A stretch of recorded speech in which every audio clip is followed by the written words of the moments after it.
you mind taking it out of the sling at the moment, Mrs. Watt, and we'll get a look at what you can do today?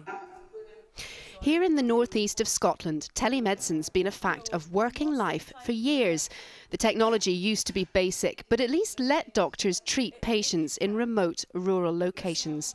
That technology, though, has now taken huge strides forward, and the possibilities are immense. Dr. Fiona Mayer is enthusiastic about it and says her patients are too. They're getting their health care provided for them on their doorstep. There's no travel involved, they're being seen by a senior doctor, they have far less review, so they're not being brought back to clinics, long, busy clinics for hours on end. Joan Brenton from the company Tandberg and John Cole from First Connections are working in partnership to help more healthcare providers exploit that technology.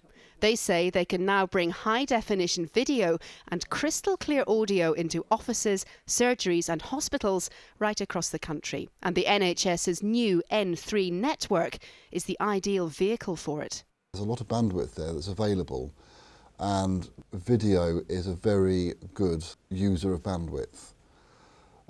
So basically what you've got a network that's there with plenty of bandwidth, you've got a technology that's there that is ready, that needs bandwidth and will help deliver a good solution.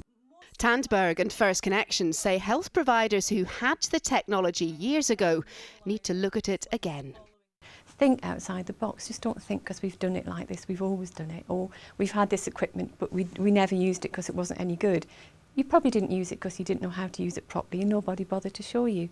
Just think again and look at how you can improve your services. Was there any blistering or anything?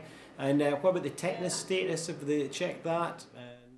James Ferguson is a consultant surgeon for NHS Grampian. He uses video conferencing to share his clinical skills with patients and colleagues. In 7 years, it's managed to keep over 7,000 people out of accident and emergency at the Aberdeen Royal Infirmary.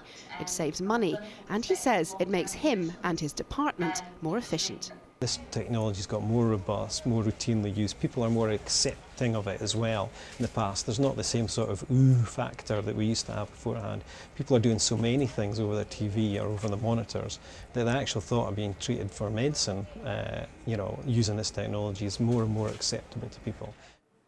Professor Gordon Peterkin heads up the Scottish Centre for Telehealth. He's busy showing the benefits of telemedicine to health professionals across Scotland. It's impressive technology now, he says, but he's even more enthusiastic about its future. This technology at the present moment is patchy. It's projects and pilots. But in the future, it's going to become embedded in what we do. This is going to be something like Skype, like MySpace. These are going to be things that are just going to be part of everybody's life. Telehealth won't always replace face-to-face consultations with a specialist, but new video technology has the potential to hugely improve how we deliver healthcare.